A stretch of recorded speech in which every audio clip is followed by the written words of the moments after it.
Qui pourrait en bénéficier et qui pourrait en souffrir? Réfléchissez avant de cliquer, réfléchissez avant de partager.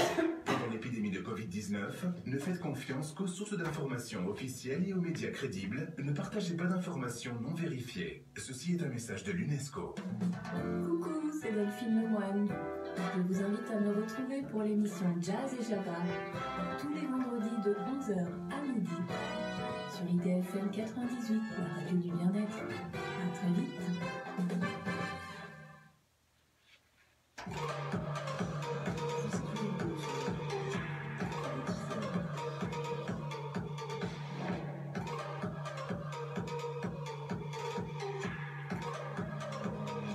Bonjour à toutes, bonjour à tous, je suis ravie de vous tenir compagnie. Bienvenue au bar de l'économie sur IDFM Radio Anguin. Un grand merci à Charlie qui m'accompagne pour la technique. Et puis comme d'habitude, merci à nos fidèles auditeurs, que ce soit en FM, en vidéo live via Facebook, page bar de l'économie, ou en web radio sur idfm98.fr.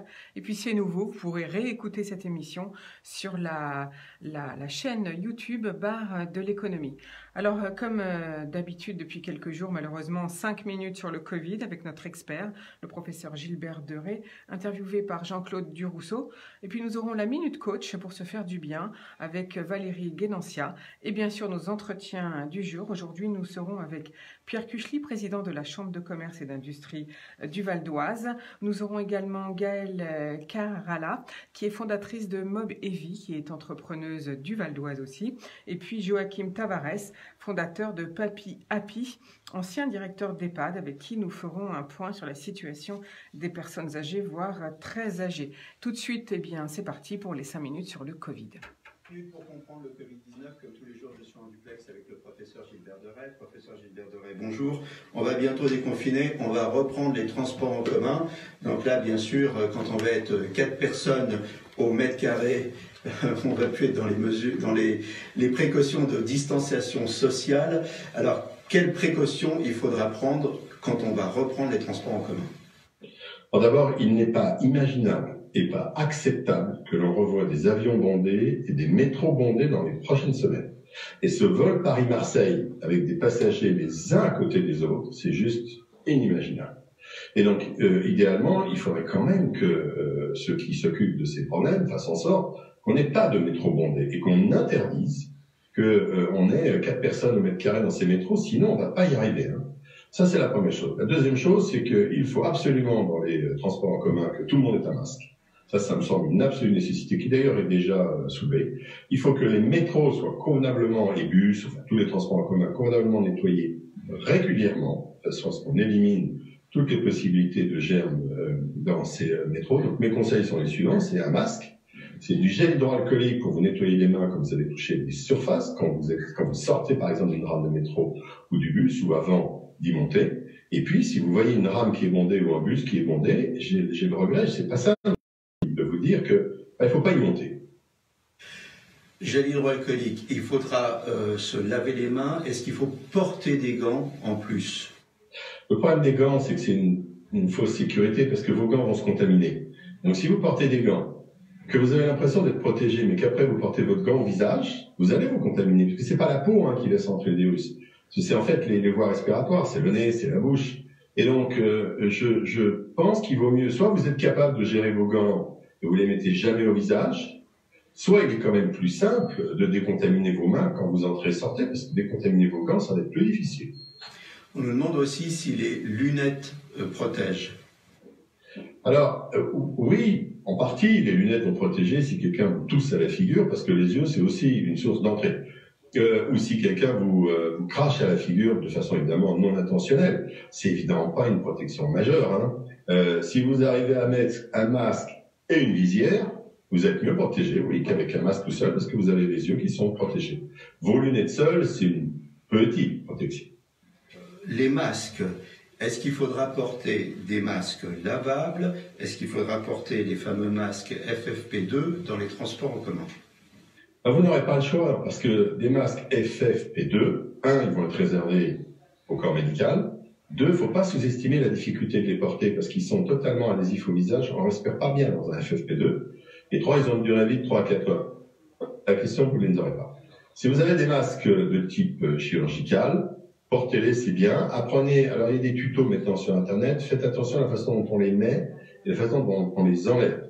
Et si vous n'avez pas de masques chirurgicaux, alors on va nous fournir, nous dit-on, j'espère que c'est vrai, des masques, on appelle ça fait maison de qualité, avec une triple épaisseur coton, pas de couture au milieu, et après retour d'expérience, ils sont pas si mal que ça. Et donc, si vous avez des masques fait maison corrects, fournis par le gouvernement, qui les aura fait correctement, oui, portez-les, c'est bien. Et si vous avez des masques chirurgicaux, prenez l'un ou l'autre. N'oubliez pas qu'un masque chirurgical ne se reconditionne pas, ça se lave pas, et qu'un masque fait maison, ça se lave tous les jours à plus de 60 degrés. Donc le conseil, c'est d'avoir plusieurs masques faits maison et par exemple d'en prendre un le matin pour prendre les transports en commun, peut-être en prendre un autre le soir pour rentrer et en tout cas les laver tous les jours, c'est ça? Oui, c'est ça. Alors il avait été suggéré par certains qu'il suffisait de le laisser sur une table 2-3 jours pour que le virus meure. C'est une très mauvaise idée parce que n'oubliez pas qu'un masque en tissu ou en coton, ça ne porte pas que des virus, hein, ça devient sale, c'est plein de bactéries, c'est très sale un masque. Donc il faut vraiment le laver tous les jours. Oui, parce qu'il y a le Covid, mais il ne faut pas oublier que pendant ce temps-là, la vie continue, il y a d'autres bactéries, d'autres virus qui circulent. Voilà. Et donc ce masque, si j'ai bien compris, ce que vous nous dites, c'est que si on ne le lave pas, il peut devenir un nid à microbes, un nid à bactéries, c'est ça ? Voilà. Donc il faudra être très attentif en fait à toutes ces mesures d'hygiène. Il faudra prendre les bonnes mesures. Vous nous avez dit que les gants, par exemple, c'était une fausse bonne idée. Il faudra se méfier donc des fausses bonnes idées. Oui, n'hésitez pas à continuer à nous poser vos questions sur la page Facebook du professeur de Ray ou sur ma page Facebook. À très bientôt et d'ici là, portez-vous bien. Voilà, c'était donc les conseils du jour pour Covid-19, bien sûr. Et puis, n'oubliez pas, quand vous lavez vos masques, et bien ensuite, il faut les repasser puisque le Covid-19 meurt à 60 degrés. Donc, repassez-les à faire très chaud. Alors, dans les infos du jour, l'organisation patronale, la CPME, la Confédération des petites et moyennes entreprises, a déjà reçu plus de 230 000 demandes de masques de la part de 1900 entreprises. Mais elle invite les autres entrepreneurs et professionnels de santé à passer vos commandes de masques chirurgicaux via les centrales d'achat de la région Île-de-France et de la Direction générale des entreprises. Donc pour cela, 2 sites, je vais vous les citer tout de suite. Le premier, c'est smartidf.service au pluriel. Et puis vous allez sur la page qui s'appelle Industrie, Solidarité, Covid-19. Et pour les professionnels de santé, c'est le site stopcovid19.fr. Ça, c'est celui fait par la Direction générale des entreprises, c'est-à-dire la Directe, si vous voulez. Vous pouvez, sur les 2 sites, soit vous pouvez référencer vos capacités de production et votre production, si vous pouvez réorienter votre production, soit vous pouvez signaler votre besoin d'achat de masques, de gel, de blouses, de surblouses, etc. Vous verrez, c'est super bien fait.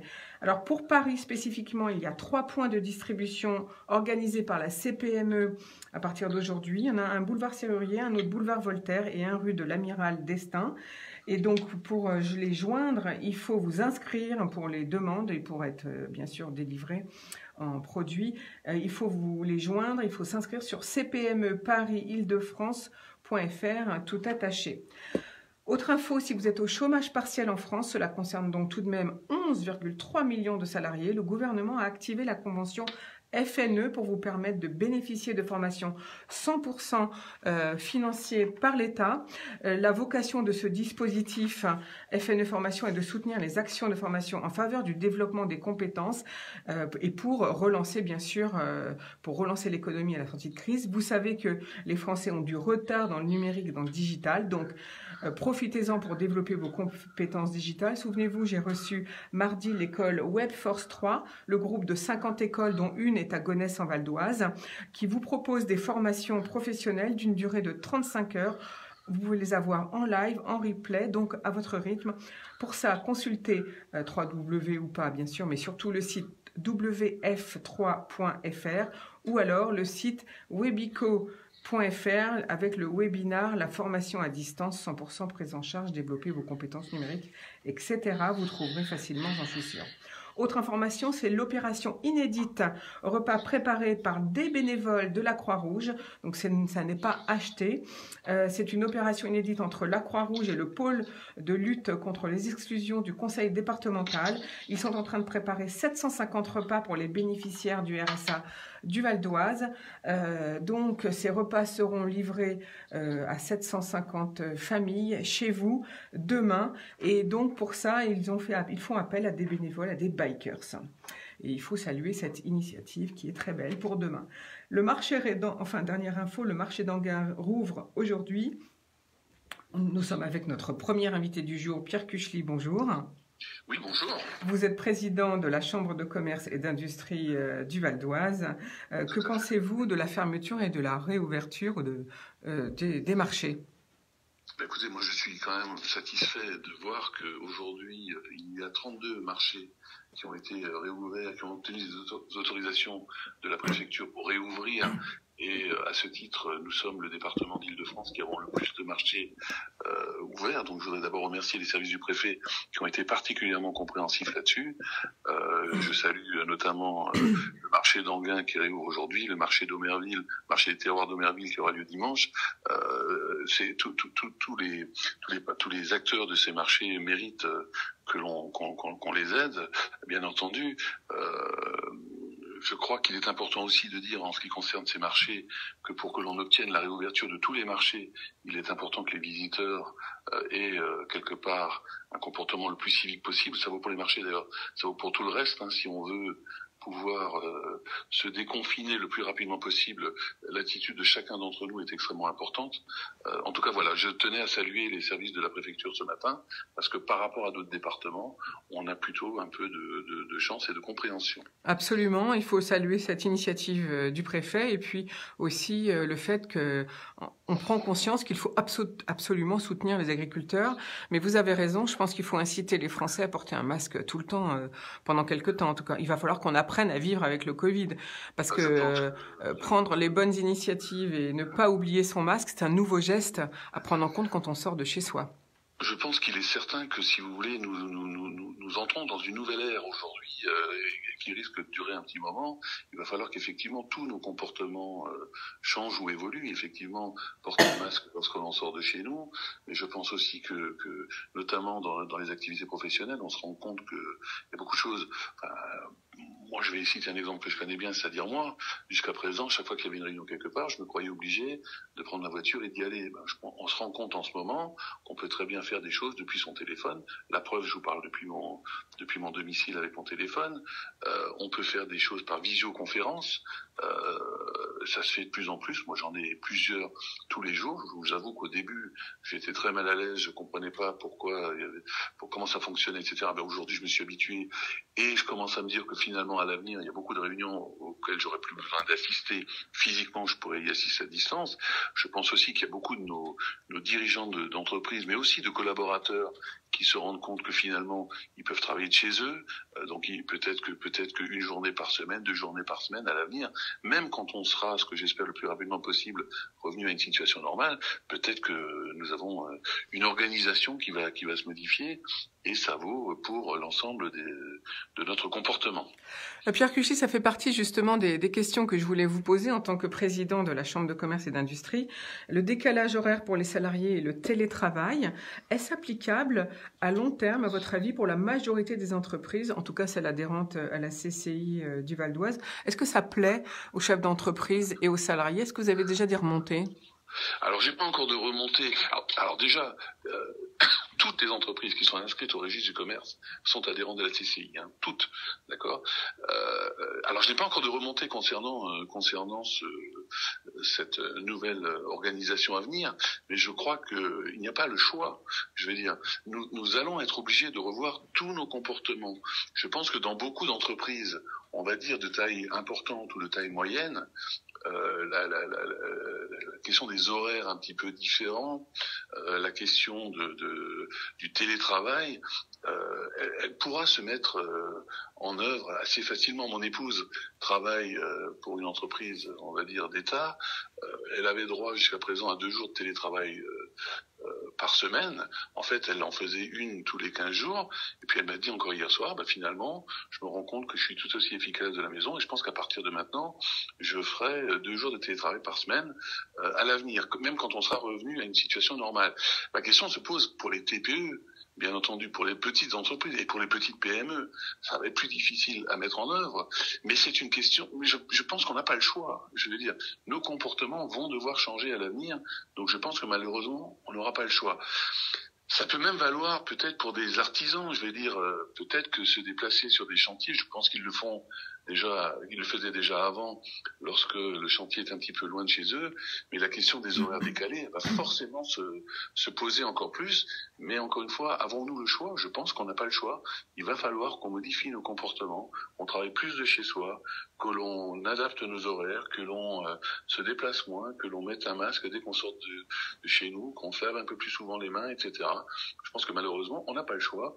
Enfin, heureusement pour se laver les mains, je pense que notre comportement va changer.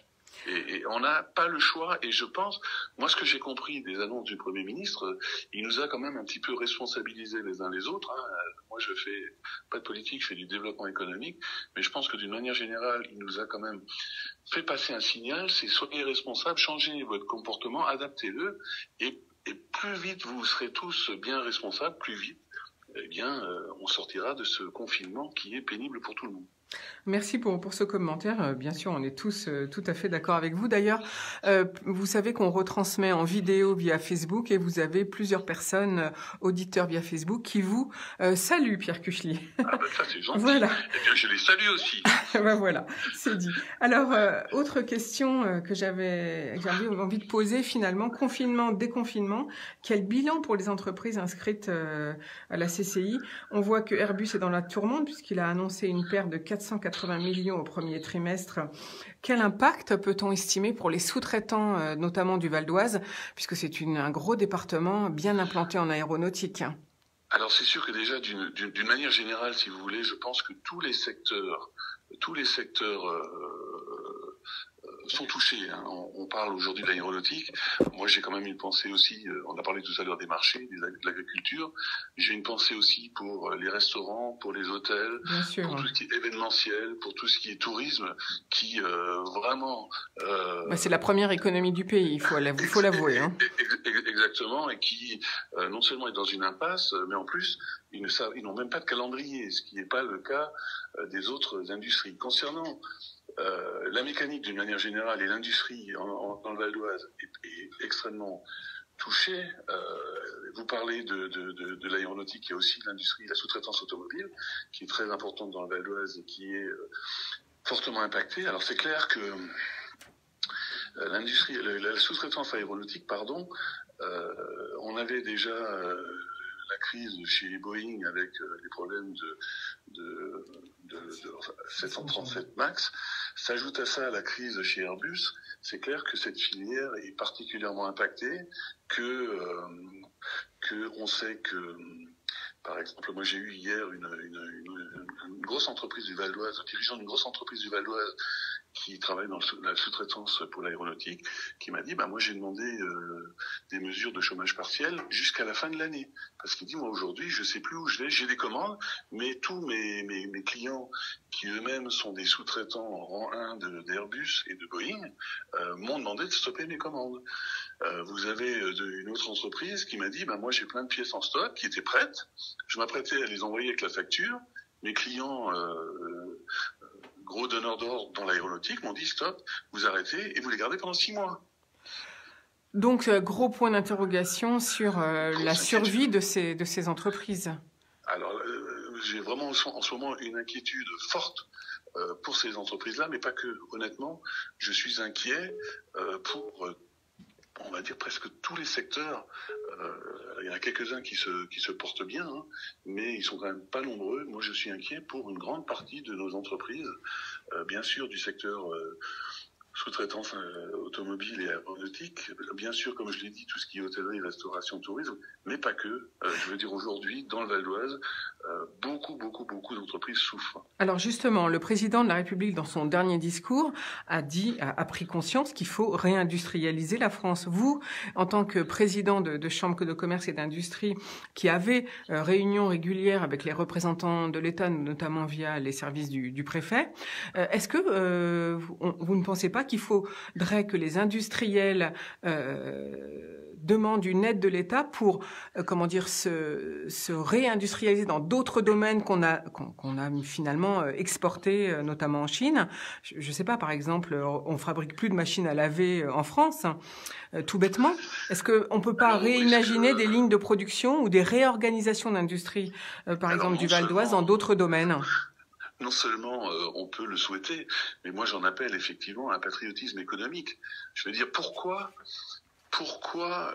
les Chinois ne nous ont rien volé, hein. Tout ce que les entreprises européennes ont transféré en Chine, c'est pas les Chinois qui nous l'ont volé, hein. Bien sûr. Ah bah oui. Donné, hein. Oui, il faut le rappeler, c'est vrai. Pour des questions diverses et variées, mais qui sont principalement dues à des questions de coûts et à des questions de manque de quelque part de patriotisme économique chez nous. Aujourd'hui, ce patriotisme économique est en train de se mettre en place. Ça vaut pour l'alimentaire, pour l'agriculture, etc. Mais il faut que ça vaille aussi pour l'industrie. Moi, j'ai entendu plusieurs voix au niveau du Conseil régional d'Île-de-France, au niveau du Conseil départemental d'Île-de-France, au niveau des entreprises, des associations patronales comme la CPME par exemple. J'ai entendu plusieurs voix qui disent mais relançons l'industrie en France. Il y a une volonté du gouvernement, il y a une volonté du Conseil régional d'Île-de-France, il faut qu'il y ait une volonté de tout le monde, mais il faut aussi qu'il y ait une volonté quelque part des acheteurs. Ça vaut pour nous quand on va faire nos courses au supermarché, excusez-moi, j'y vais de temps en temps, au supermarché ou dans les petits commerces. Moi, quand je vois des fraises made in France et des fraises made in Espagne, même si les fraises made in France sont un peu plus chères, je les achète. Ça vaut pour tout. On m'a cité un exemple il y a très peu de temps, je parlais tout à l'heure d'un sous-traitant dans le domaine de l'aéronautique. J'ai un sous-traitant de l'aéronautique dans le Val d'Oise qui m'a dit « Monsieur le Président, j'ai un énorme problème, j'ai pas assez d'activité. » Je vous parle de ça avant la crise du Covid. Hein. J'ai un problème d'activité, je fournis à Embraer, je fournis à Boeing, je suis une société française et je n'arrive pas à fournir à Airbus. Alors je dis « Comment on peut vous aider? Pourquoi? Est-ce qu'il faut qu'on vous trouve les contacts ?» Il me dit « Non, les contacts, je les ai. Mais les acheteurs d'Airbus ont des consignes pour acheter en Asie. Parce qu'on leur dit que c'est moins cher. Mais c'est pas vrai. Moi, je peux vous démontrer que je suis capable de faire les mêmes pièces que mes concurrents asiatiques, fabriquées en France, mais moins cher. Mais les acheteurs ont des consignes. Il faut acheter en Asie. Eh bien, ça, c'est des comportements que je dénonce et qu'il faut absolument changer. Mais ça vaut pour tout le monde. Ça vaut pour les acheteurs dans l'industrie, ça vaut pour les acheteurs dans la grande distribution, ça vaut pour les petits commerçants et ça vaut pour nous quand on va faire nos courses. Et ça vaut pour l'administration centrale aussi, et finalement. Ça vaut, bien entendu, pour l'administration. Excusez-moi, l'Europe a beaucoup d'avantages, mais moi, je comprends pas pourquoi la police nationale et la gendarmerie, par exemple, roulent dans des voitures fabriquées en Allemagne ou en Tchécoslovaquie, en Tchéquie, puisque maintenant c'est la Tchéquie, et pourquoi ils n'achètent pas des voitures fabriquées en France. Enfin, on marche sur la tête. Marche sur la tête. C'est dit, Pierre Cuchely, on marche sur la tête. Alors, autre question. Je pense que ceux qui m'ont dit bonjour doivent me reconnaître. Hein. Autre question que j'avais envie de vous poser. Que pensez-vous de l'annonce du Premier ministre concernant les transports en commun, c'est-à-dire limiter le nombre de personnes à l'intérieur, alors qu'on a laissé pendant 2 mois, là, les gens prendre les transports en commun sans masque, sans rien, et maintenant, il faut limiter le nombre de personnes dans les transports, limiter le nombre de places assises. Ça serait pas plus simple d'obliger tous les usagers à porter un masque et de les laisser prendre les transports en commun comme ils le souhaitent et aller travailler comme ils le souhaitent?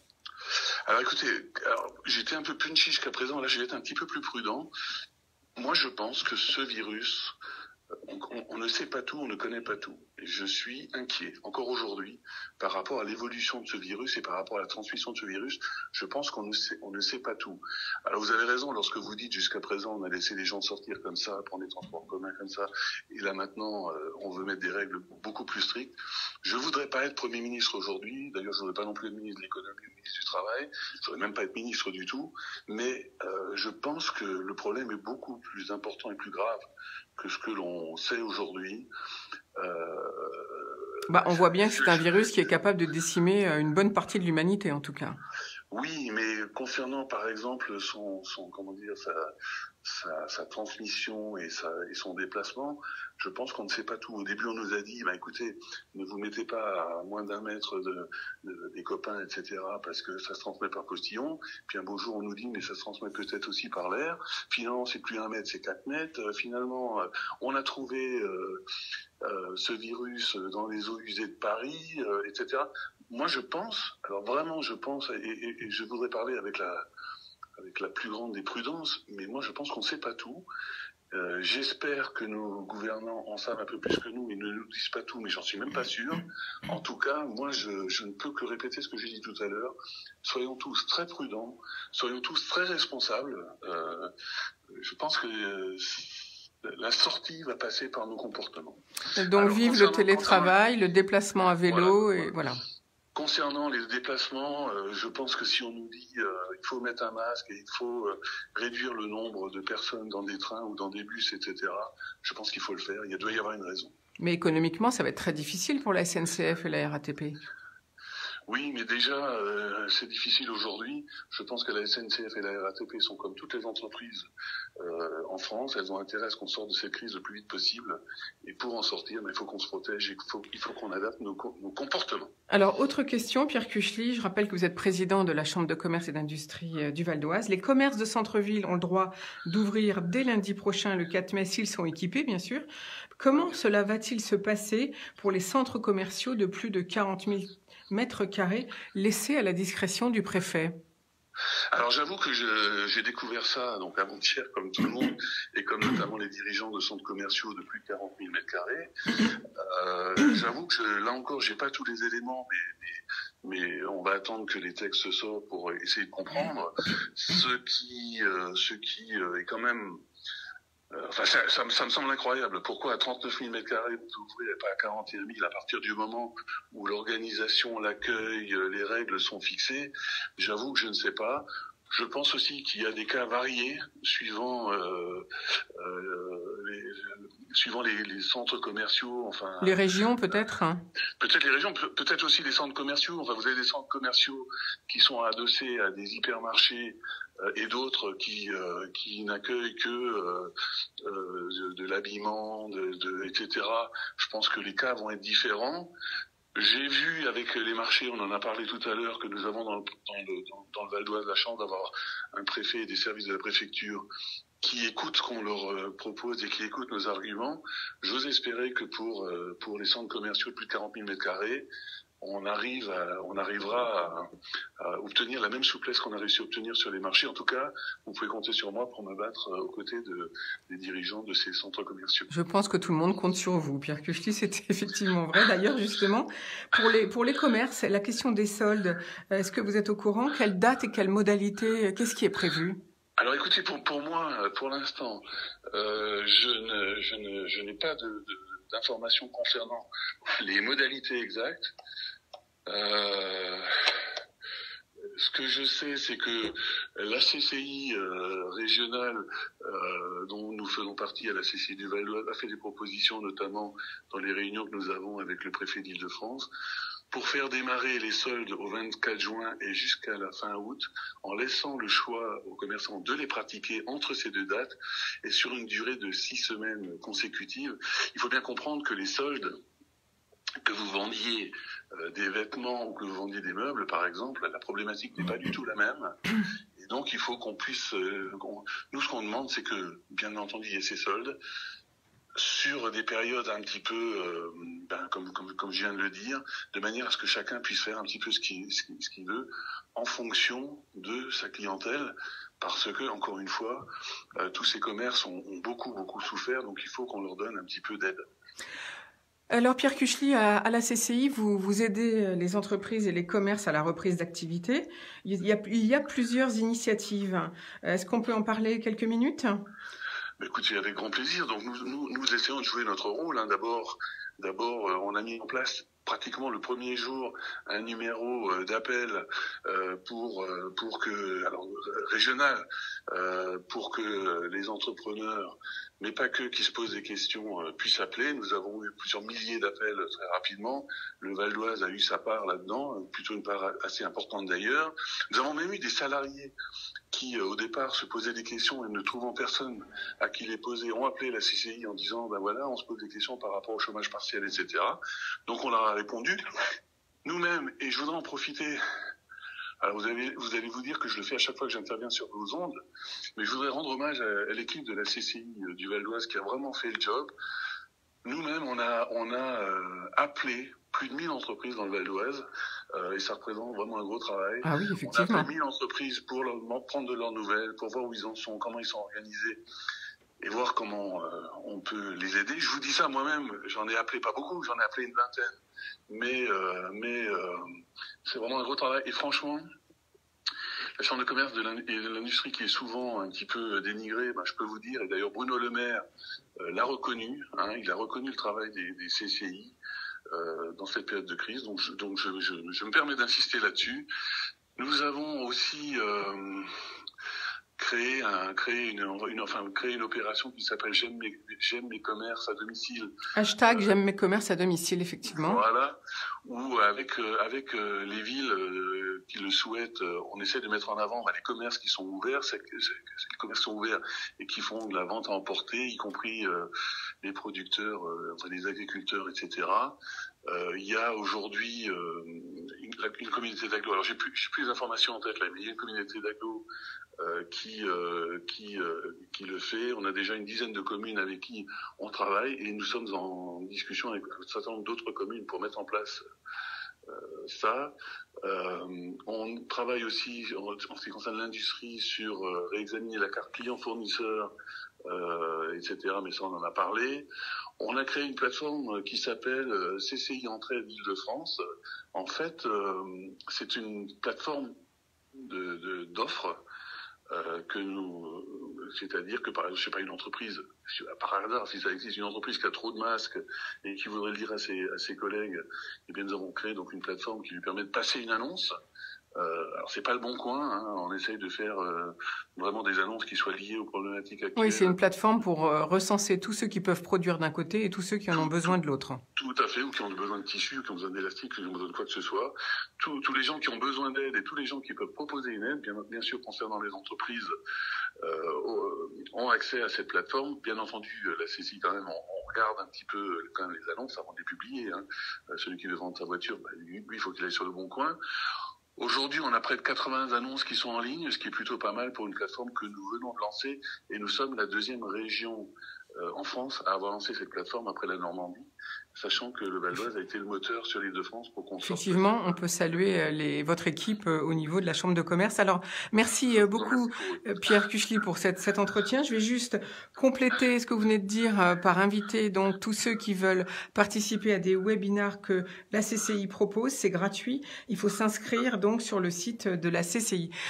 Pierre Cuchely, je vous propose d'écouter la nouvelle chanson de Gilbert Montagnier, dont les droits seront reversés à la Fondation des hôpitaux de Paris, donc les hôpitaux de France. Écoutez donc le titre qu'il a lancé ce matin.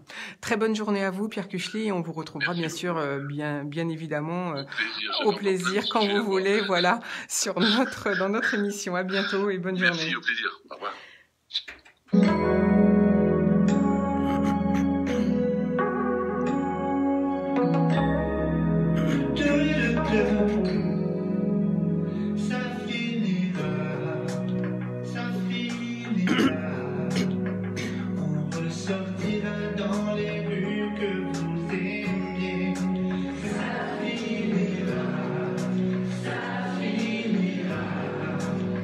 Ils reviendront les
Nous voici de retour au bar de l'économie sur IDFM. Alors, nous voici à l'heure de la Minute Coach, la minute pour se faire du bien. Bonjour Valérie Guénanciat. Alors, vous avez dit contrôle aujourd'hui. Voilà, bonjour Florence. Oui, aujourd'hui, je vais vous parler de la question de contrôle, ce qui est sous contrôle et ce qui est hors contrôle. En fait, quand on veut aller un petit peu mieux au niveau personnel, ce qui est important, c'est de dégager de l'énergie sur ce qu'on peut nous transformer et laisser tomber l'énergie inutile dans des choses qu'on ne peut pas changer. Alors, je vais vous prendre quelques exemples. Donc, on a tous été à l'école et on sait qu'à l'école, on avait des notes. Et parfois, ce n'est pas très agréable d'avoir des notes. La note que me met mon professeur, c'est lui qui en décide et donc c'est quelque chose qui est hors contrôle. Par contre, si je veux vraiment réussir un exercice, un devoir, une interrogation, eh bien, je vais me préparer. Le fait de me préparer, le fait de réviser, le fait d'apprendre, ça, c'est sous contrôle. Par contre, la manière dont va évaluer le professeur, sa notation, ses critères de notation, ses commentaires, ça, c'est hors contrôle. Je vais vous donner un autre exemple à titre personnel. Vous savez, on est un peu confiné en ce moment. Voilà. Et donc, le matin, moi, quand je me réveille, j'ai la possibilité de prendre 5 minutes, et c'est ce que je fais tous les matins, pour respirer un petit peu, pour lire une phrase inspirante, et pour me mettre à ma fenêtre, je suis dans un appartement, pour me mettre à ma fenêtre et sentir les odeurs, les effluves des fleurs qui sont là en ce moment et que d'habitude on ne sent pas du tout avec le trafic urbain. Voilà, donc ça c'est sous contrôle. Par contre, le fait de pouvoir sortir si c'est interdit par mon gouvernement, eh bien ça c'est vraiment hors contrôle. Et donc tant que je vais m'acharner ou m'intéresser ou diriger mon énergie vers des choses hors contrôle, je vais me vider de mon énergie. Ce sera vraiment dommage. Donc, je vais vous inviter pour la semaine qui vient, simplement peut-être sans vouloir le changer, mais déjà essayer de distinguer dans ce qui vous arrive, ce qui est sous contrôle, ce qui vous appartient vraiment, et ce qui est hors contrôle, ce qui dépend d'autres et sur lequel vous n'avez pas de pouvoir d'influence. Voilà. Merci beaucoup. Et pour finir, je vais vous proposer juste en citation, la citation qui est attribuée à Marc Aurèle, que la force me soit donnée de supporter ce qui ne peut l'être, de supporter ce qui ne peut être changé, et le courage de changer ce qui peut l'être, mais aussi la sagesse de distinguer l'un de l'autre. Bonne semaine. Merci beaucoup Valérie Guénanciat pour cette minute qui nous fait du bien. On va réfléchir à ce que vous venez de dire en écoutant donc une petite musique toute douce.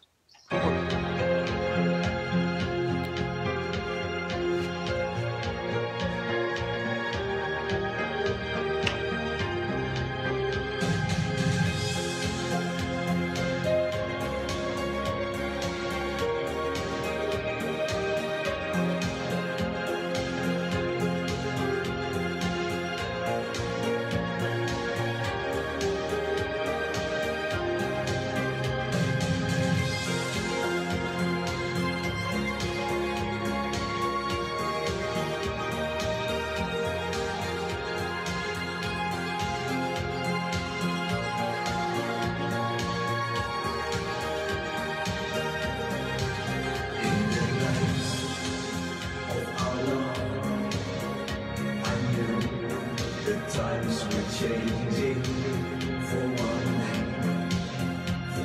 night. I tried to keep it right. I need you.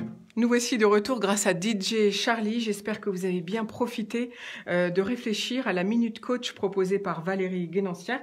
Quant à nous, au bar de l'économie sur IDFM, eh bien, on repart dans nos entretiens. Bonjour Gaëlle Carala. Bonjour Florence. Alors, vous êtes fondatrice de Mob et Vive. C'est une jeune entreprise, puisque ça fait 2 ans que vous l'avez créée. Vous adaptez les domiciles des personnes qui le souhaitent à leur vie ou à leur handicap, selon. Alors, comment ça se passe pour vous en ce moment ? Alors écoutez, moi, effectivement, donc depuis le début de cette crise sanitaire, dès le 16 mars, j'ai stoppé mes rendez-vous et mes chantiers, puisque comme vous le disiez tout à l'heure, je travaille beaucoup avec des personnes âgées et fragiles. Et donc le but, c'était vraiment hors de question de mettre en péril leur santé. Bien sûr. Donc du coup, là, vous avez pratiquement stoppé votre activité, ou est-ce que... Alors je l'ai stoppé, là je commence à la redémarrer tout doucement, mais c'est vrai que les personnes ont peur, ce qui est normal. Donc Bien sûr. c'est vraiment de réussir à s'adapter. Et puis que toutes les équipes portent masque et gants éventuellement, pour éviter de contaminer le domicile. Alors, est-ce que vous pouvez nous donner des exemples d'aménagements que l'on peut faire selon son handicap, pour que l'on puisse rester chez soi, puisque de toute façon, on le sait bien, la mentalité des Français, c'est de vouloir vivre à son domicile et non pas aller en maison de retraite. Alors déjà, un logement, il doit être accessible sur plusieurs plans. On y entre, on s'y déplace, on en sort et on y accueille d'autres personnes, notamment les aidants ou même notre famille. C'est très important de garder un lien social. Donc, ce qu'on peut aménager déjà, c'est faciliter les circulations en simplifiant les déplacements, en retirant des portes qui gênent, des objets, des tapis, améliorer l'éclairage de la maison. Ça peut être également installer des rampes de chaque côté de l'escalier pour pouvoir monter à l'étage de manière sécurisée. Dans la cuisine, il faut qu'on puisse cuisiner et que ça reste un plaisir. Donc, remplacer le gaz par des plaques à induction peut écarter le risque d'accident. Éviter les rangements en hauteur pour justement ne pas se faire mal au bras. Nous avons également la salle de bain qui est une pièce très importante pour le but d'éviter que se laver devienne une gymnastique acrobatique. Oui, par exemple, une douche trop haute ou une baignoire, c'est plus adapté à une personne qui a un problème pour lever les jambes. Voilà.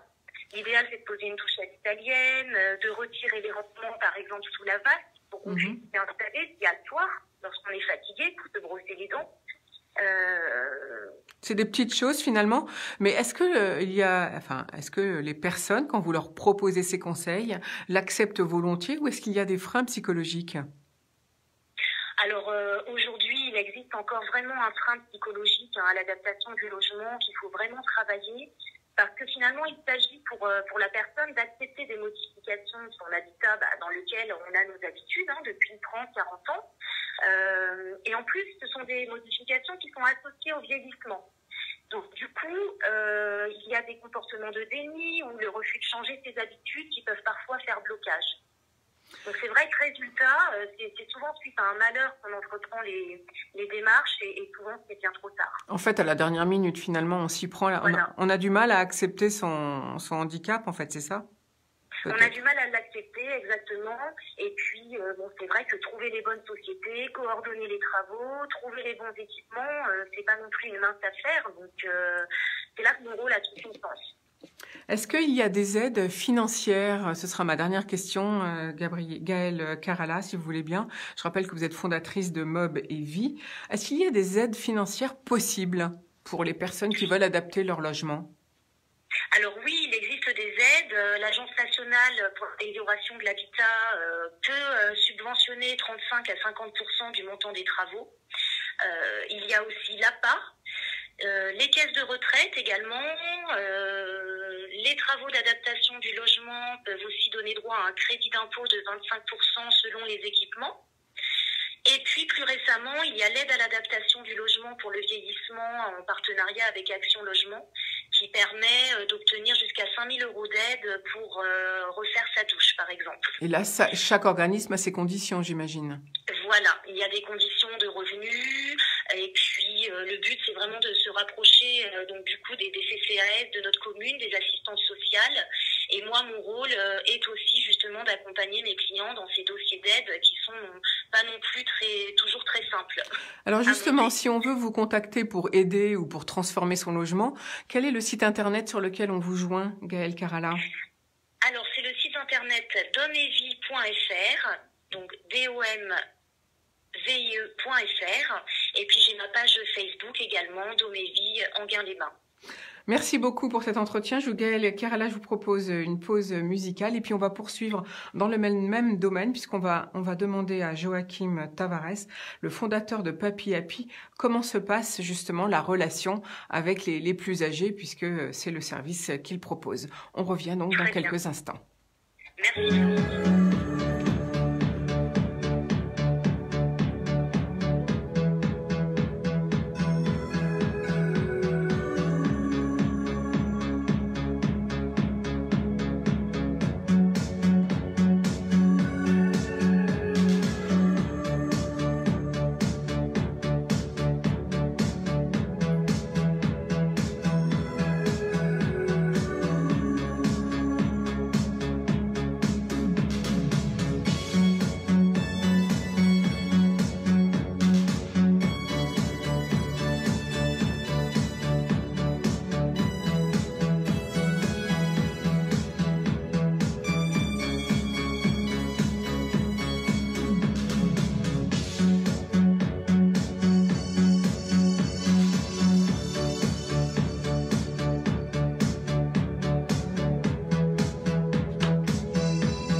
Nous voici de retour au bar de l'économie sur IDFM. On poursuit nos entretiens, bien sûr, avec les entreprises au bar de l'économie. Et donc, tout de suite, c'est Joachim Tavares. Bonjour. Bonjour. Vous êtes fondateur de Papy Happy. Vous étiez venu nous voir il y a quelques mois de cela. Là, maintenant, nous sommes en plein confinement, donc on se parle par téléphone. Avec Papy Happy, vous apportez du bonheur aux personnes âgées. Alors, vive le déconfinement, j'allais dire. On compte les jours. Oui, effectivement. Déjà pour nous, mais aussi pour nos aînés et tous ceux qui sont en résidence, ouais, parce que le temps est très très long pour eux. Bah oui, le temps est particulier, d'autant que eux étaient obligés de rester dans leur chambre ou dans le couloir. C'est encore pire comme confinement. Le confinement, ouais, parce que le confinement dans des espaces réduits, comme une chambre qui peut faire entre 15 et 20 mètres carrés, effectivement, c'est quand même très restreint. Et surtout de ne voir quasiment personne hormis les soignants, et ça leur a quand même permis d'avoir un lien et de voir du monde, ceci dit, mais par rapport à leur quotidien rythmé par les discussions entre résidents avec les familles, le fait de pouvoir sortir, ça a été très rude et très long. Donc là on arrive effectivement à une nouvelle étape où ils vont pouvoir, ils le font déjà, ils peuvent déjà voir leur famille via des parloirs entre guillemets, dehors, dans des salles appropriées. Donc ça fait déjà 10 jours qu'ils peuvent le faire. Ça y est, tout le monde s'est rué là-dessus, j'imagine. Oui. Après, ils le font au fur et à mesure parce qu'il faut quand même respecter des conditions sanitaires adéquates. Et en fonction de l'état et de l'avancée du virus dans les établissements, certains ont pu le faire plus rapidement que d'autres. Il faut le faire en bonne intelligence, ça c'est très important. Donc il faut réfléchir à ne pas mettre en danger ni les résidents, ni les salariés, ni les personnes qui vont venir visiter. Mais c'est une très grande bouffée d'air pour tout le personnel aussi, parce que ça permet aussi aux gens de souffler un petit peu et que les résidents retrouvent le sourire et le goût de la vie qu'ils avaient auparavant, qu'ils ont pu perdre. Certains comme l'ont un petit peu perdu, parce que de voir personne pendant autant de semaines, c'est pas très gai, c'est même morose, et les gens effectivement deviennent un peu mélancoliques et voire des fois dépressifs dans ces situations-là. Alors pour vous et pour votre activité, est-ce que vous avez dû arrêter complètement? Comment vous avez fait? Alors nous c'est assez particulier. Ou est-ce que c'est le contraire? En fait c'est un mix des deux. C'est-à-dire que donc nous on accompagne, on conseille les gens sur le choix du futur logement pour les seniors ou pour les aidants et les proches. Donc effectivement tout ce travail qu'on pouvait faire sur les établissements, on a dû l'arrêter.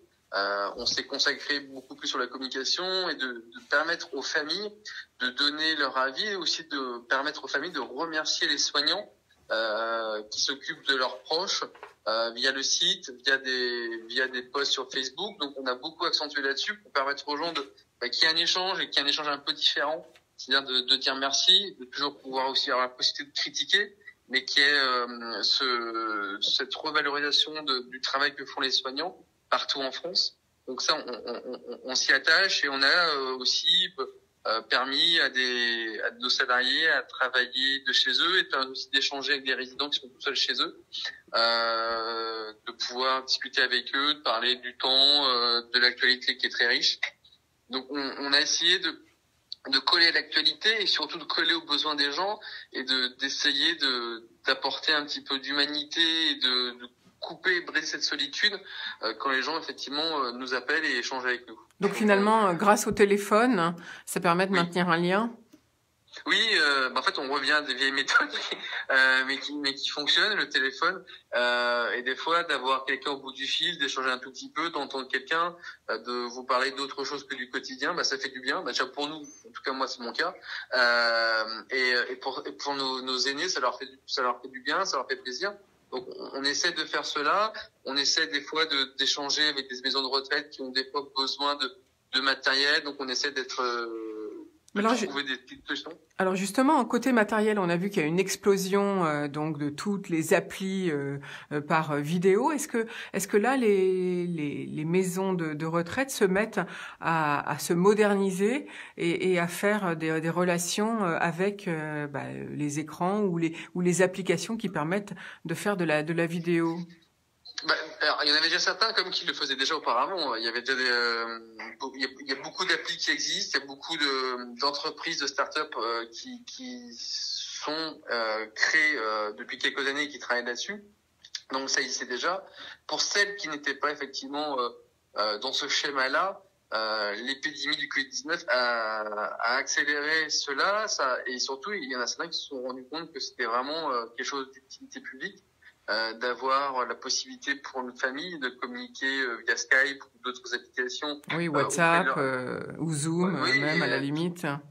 Exactement, et donc on a pu voir quelques élans de générosité où il y a des gens qui ont donné des tablettes, des ordinateurs, des portables, et oui, ça a permis, je pense, à tenir le lien social, et je pense que ça a augmenté la digitalisation dans les maisons de retraite, et il faut que ça continue parce que l'idéal, c'est comme de voir les gens en vrai, de pouvoir les voir, les toucher, mais de pouvoir garder ce lien de distance lorsque les familles sont loin, c'est hyper important. Et s'il faut toujours prendre un côté positif lorsqu'il y a quelque chose qui se passe pas très bien, je pense que pour le coup, là, je pense qu'il y a beaucoup d'établissements et beaucoup de familles et de résidents qui se sont rendus compte qu'il y avait des moyens qui existaient et qui pouvaient permettre, via un petit clic, via une connexion, de pouvoir regarder, voir ses petits-enfants, ses arrière-petits-enfants. Donc, je pense que ça a vraiment permis d'avancer là-dessus. Et les gens sont contents d'avoir ça. Vive la technologie, effectivement. Merci beaucoup, Joachim Tavares. On va rappeler peut-être que si on a besoin d'aide, comment on fait, sur quel site internet on peut vous contacter? Alors, c'est très simple, c'est papyhappy,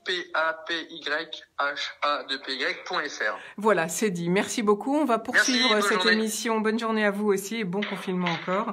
On va poursuivre cette émission avec un tout petit peu de musique et puis ensuite, on va terminer avec notre lecture du jour. On revient donc dans quelques minutes.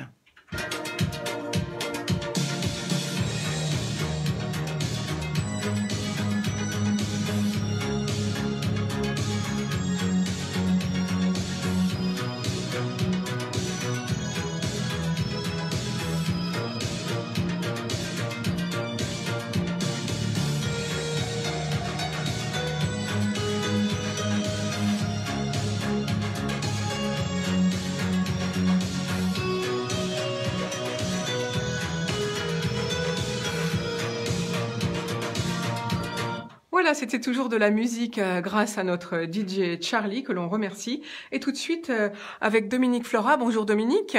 Bonjour. Grâce à vous, on va voir une magnifique lecture. Vous allez nous lire un extrait de Cyrano de Bergerac, d'Edmond Rostand. Une pièce d'ailleurs qui doit être jouée, si ma mémoire est bonne, ce dimanche à la télévision, mais on vous écoute avec hâte. Alors oui, je me suis lancé ce défi. La scène que je vais vous lire, il y a 3 personnages, le vicomte de Valvert, le comte de Guiche, qui vont interpeller Cyrano alors qu'ils assistent tous 3 à une représentation théâtrale. Nous sommes dans l'acte 1, scène 4. Et vous avez 4 minutes. Oui, j'y vais.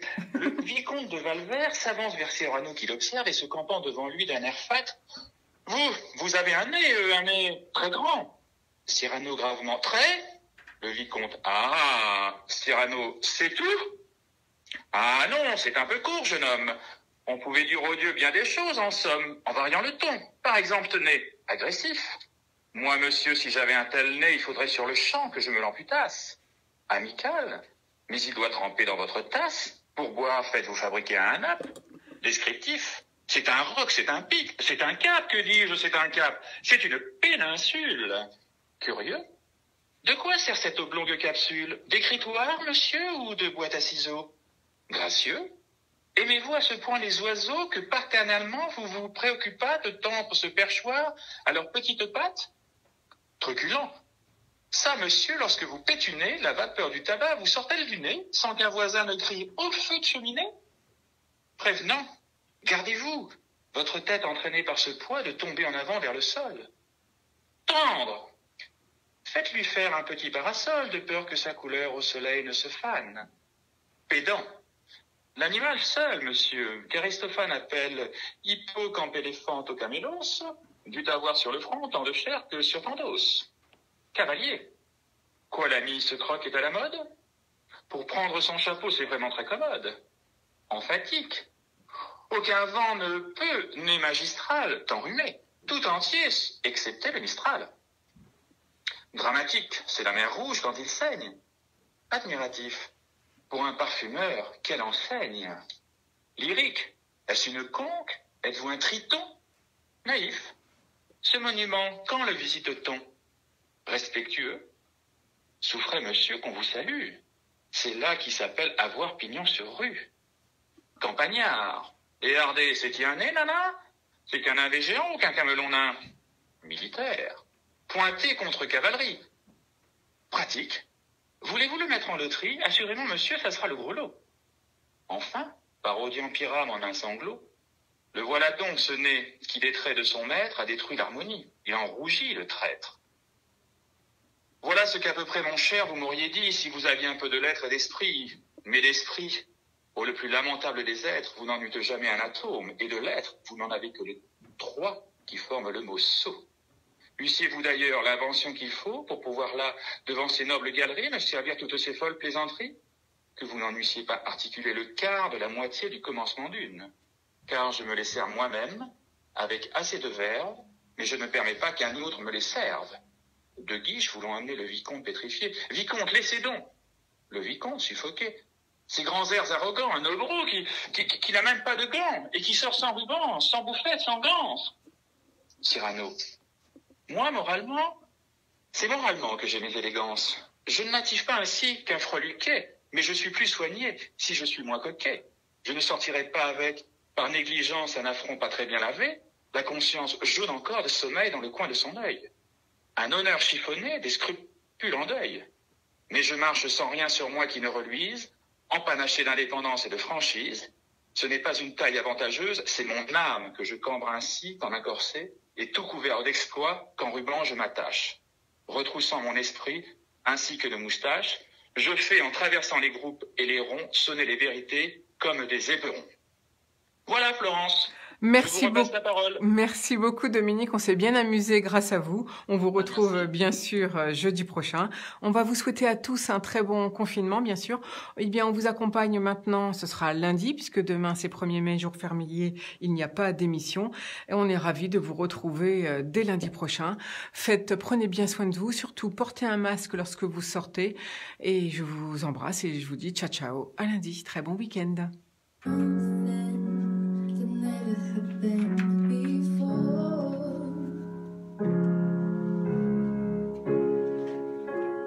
We have to support each other. We have to face the situation